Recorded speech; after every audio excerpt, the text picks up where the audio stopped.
In today's video, I am going to teach you how to set up account Klaviyo.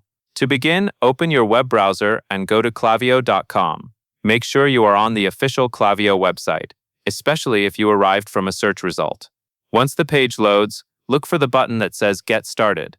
This is the main entry point for creating a new account, and it will take you to the sign-up form.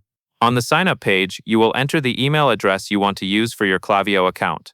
Choose an email you can access regularly, because account notifications, verification messages, and important updates are often sent there. After that, you will create a strong password. Use a mix of uppercase and lowercase letters, numbers, and symbols, and avoid anything easy to guess.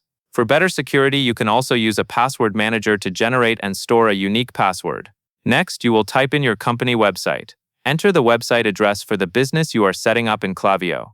This helps Klaviyo understand your brand and can improve the setup experience as you continue configuring your account later. Take a moment to double-check what you typed, since the email and website are important for future account access and configuration.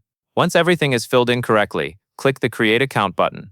After you click it, Klaviyo will begin creating your new account. Depending on your browser and connection, this may take a few seconds. If you see any error messages, review each field for common issues like typos in your email, a password that does not meet strength requirements, or an incomplete website address. After your account is created, you may be asked to confirm your email in your inbox before you can fully proceed. If you do not see the message right away, check your spam or promotions folder and then return to Klaviyo once you are confirmed. That covers everything you need to know.